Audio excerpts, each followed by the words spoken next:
All right, Kevin, back with you for another episode of the $1 Million Relationships podcast. And this is a really cool interview I get to do today because I get to interview my buddy Garrett. And by the way, Garrett, thank you so much for taking the time to do this today, my man. Yeah, man, good to be with you, Kevin. Good to be doing this. And Garrett and we got a long history together, and we originally met. Gosh, I'm trying to think, when the heck was it? It's been 15 years ago, right around there, 14, 15 years ago. We met at Genius Network, and I remember after meeting you there, you had shared some stuff at that particular meeting, and I'm just trying to, afterwards that evening, I'm just talking. I'm trying to figure out what in the heck it is that you do, man.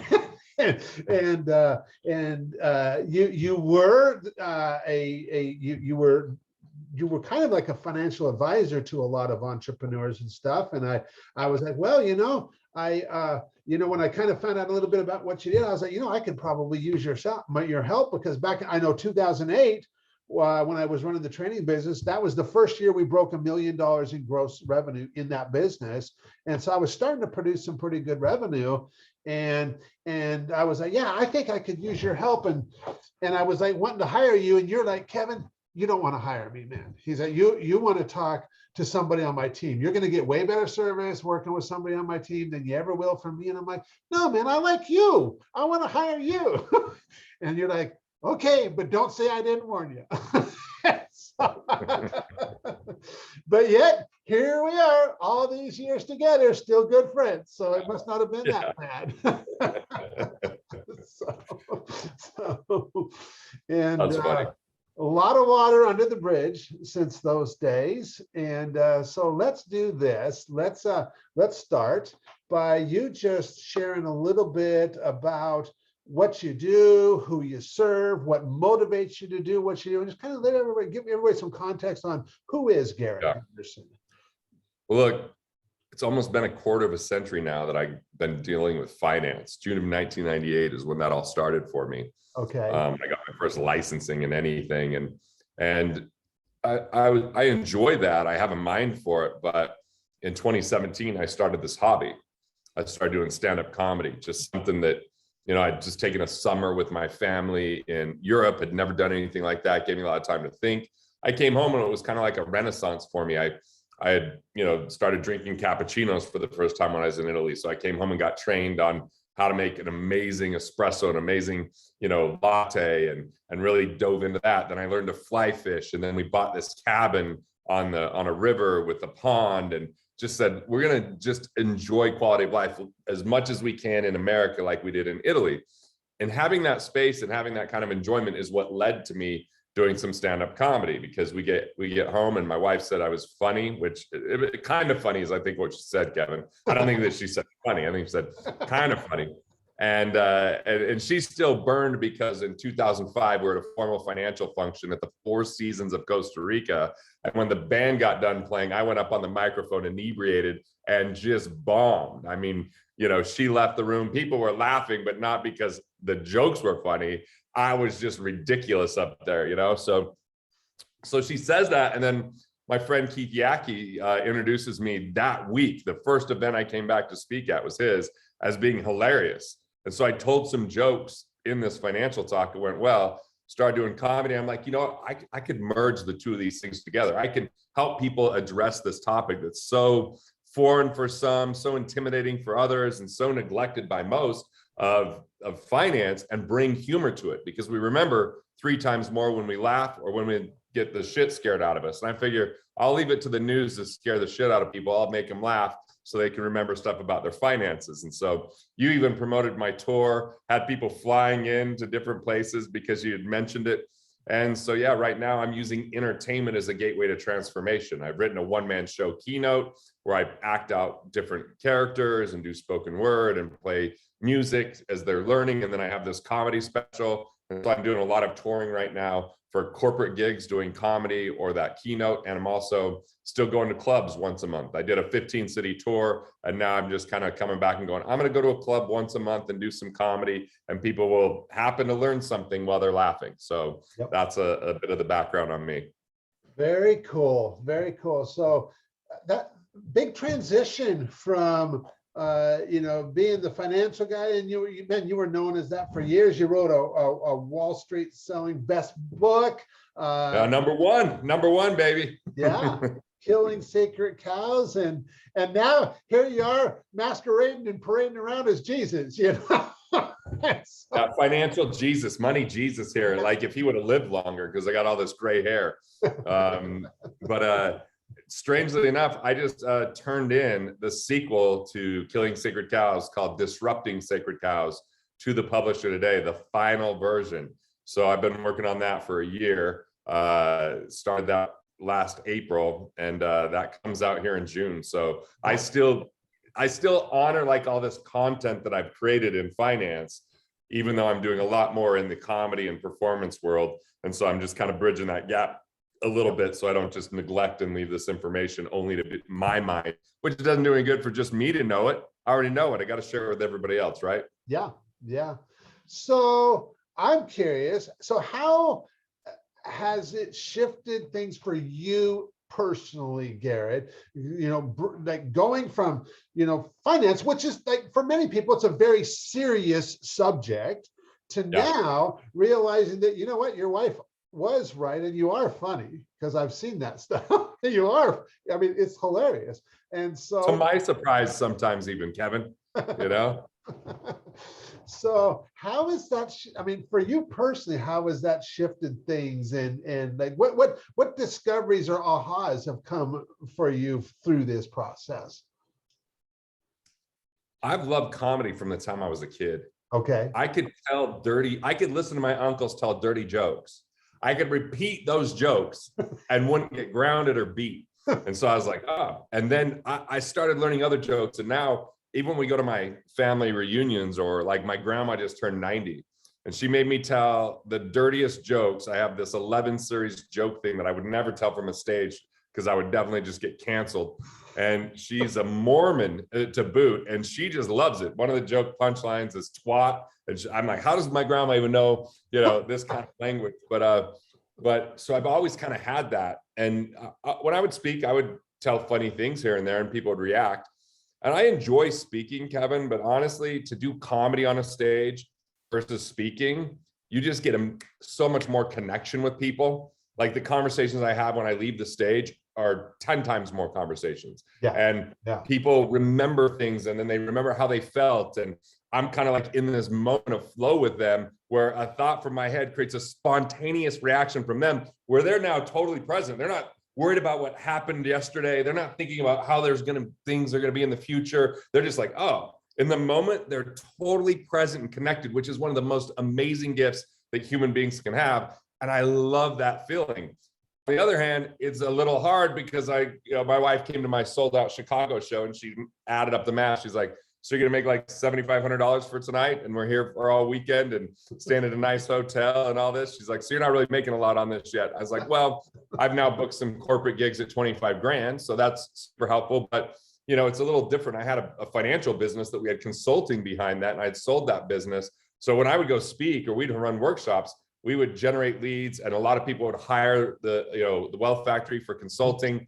And so that was lucrative. But the problem was I was just doing the same stuff all the time. And that's one of the reasons I said, you don't want me as a coach.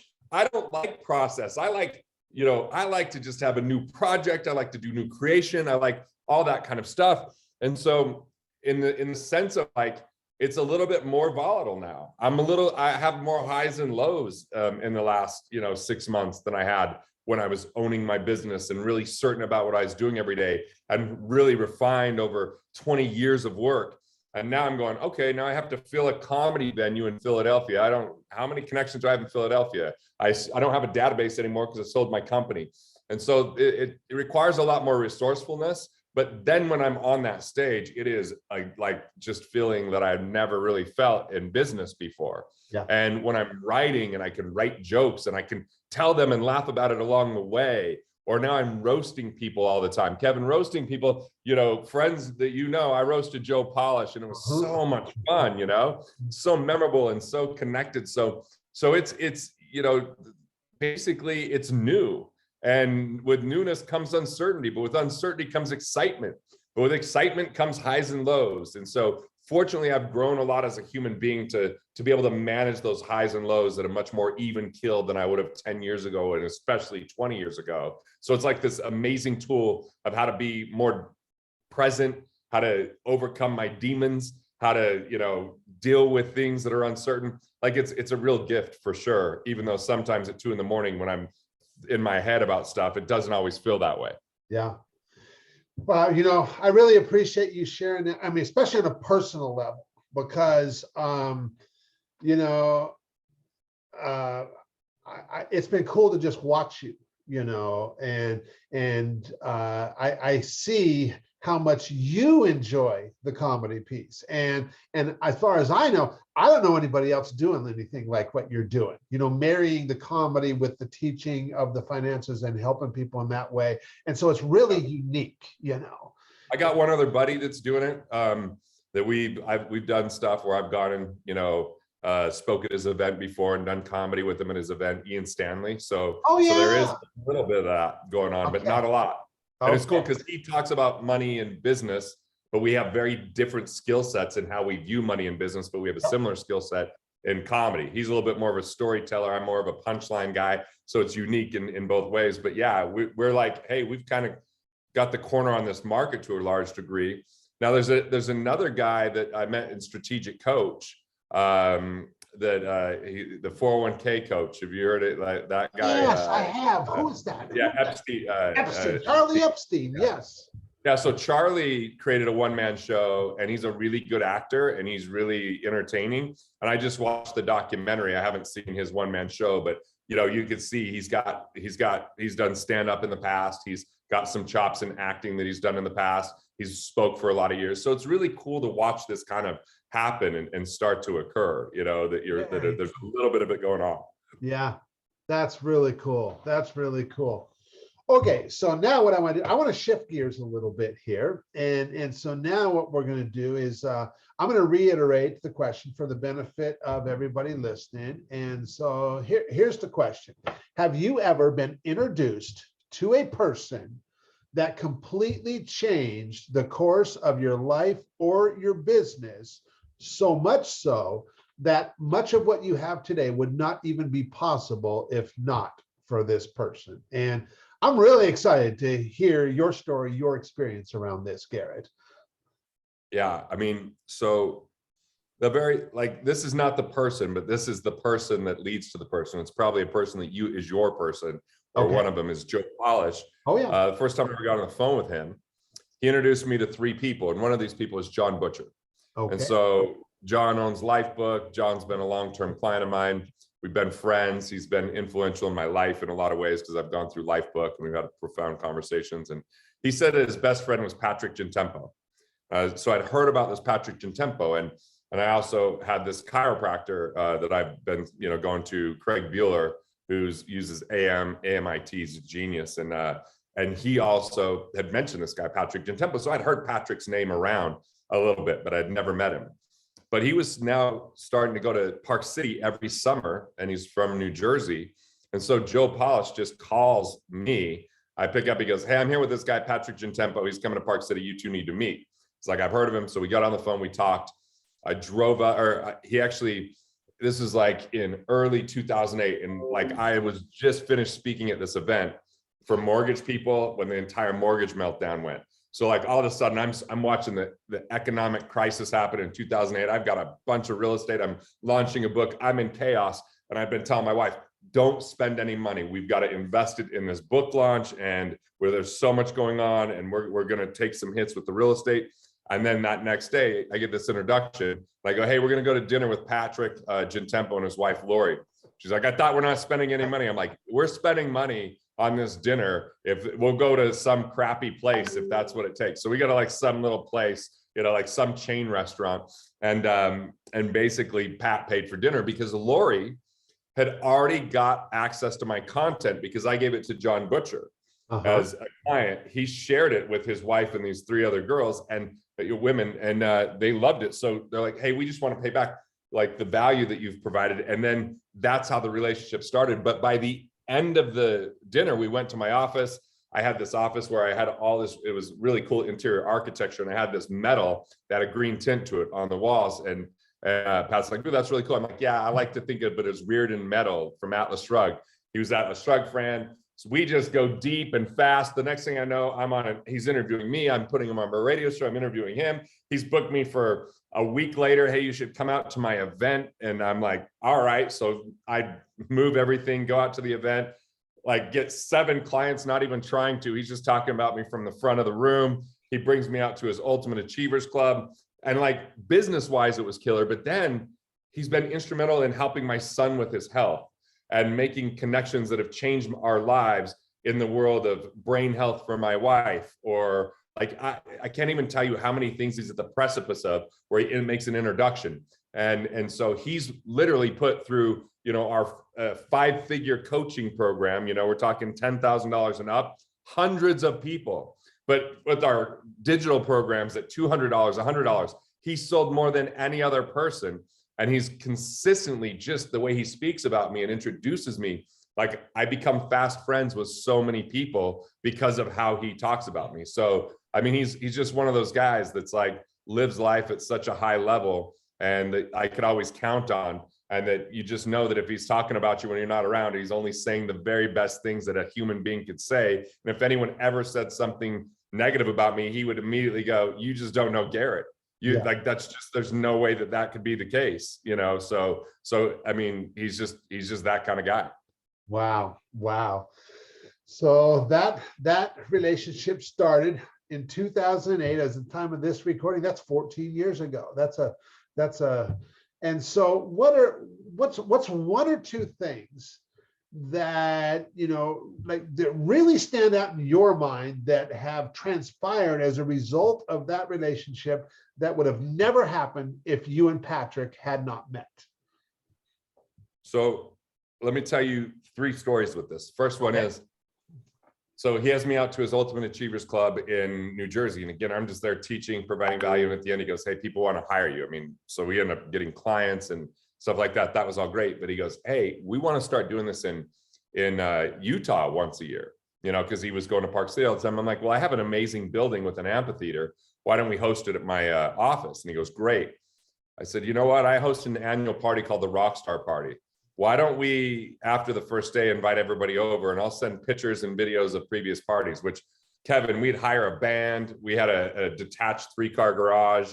We'd put them in the garage. We would get kegs, which are illegal in Utah. We would, we would just like everybody dressed to the nines, and his whole crew showed up that way. Everyone. And he ended up playing the guitar that night, with the band. So did I. I busted up a guitar, which I felt gave him another little boost to get more into that, because I then saw him perform a bunch of times at other events, because he's musically inclined. And so like just the amount of fun that we added into the world of business. And so he was always like introducing me to wine. I'd never drank wine. He's introduced me to dark chocolate. I'd never really gotten to dark chocolate. So I'm a small town boy that he kind of opened up a lot of these things. So I used to send him checks with dark chocolate and stuff to thank him, but the piece is, if it wasn't for him making a call one day and saying, hey, I'm learning about this thing called Brain Camp and it's fascinating. And I sent it to my wife, and my wife went through, it made such a big difference. All her negative self-talk went away after one time going to Brain Camp. Negative self-talk that was chirping on her 24/7. And then my son, who's had major health setbacks and processing issues and all sorts of things, went to Brain Camp. And we just got back from Hawaii. He was so talkative and so funny. It's like his personality shined through. And Patrick was the catalyst for bringing that to me. I did some really deep personal journey work. Patrick was the catalyst to get me into the next level of work beyond what I'd already done. And we just have the best time. Like he invited me to this Atlas Shrugged premiere in New York. And I remember I was just drunk and dancing in the lobby of a W hotel, and they're trying to kick me out because you're not supposed to dance even though they have a DJ, and him and his wife are just hysterically laughing. Or when I was like, hey, I'm going to do this second honeymoon thing for my wife, but before I want to get friends that have great marriages to come together and tell us their best practices, him and his wife were on that list. I mean, so many dimensions of life I can trace back to like my relationship with Patrick. Yeah, that is awesome. And I just want to remind everybody listening, because you mentioned, some other people. You mentioned Joe Polish, which, yes, you and I both have, a longstanding relationship with Joe Polish, and Joe has been instrumental in both of our lives. You also mentioned John Butcher, and and the reality is there's a lot of people. I mean, I'm sure you could talk about many more people, but today we focused on one person, which in this case was Patrick. And look at all that has come over the last 14 years now because of this one relationship with Patrick in your life, Garrett.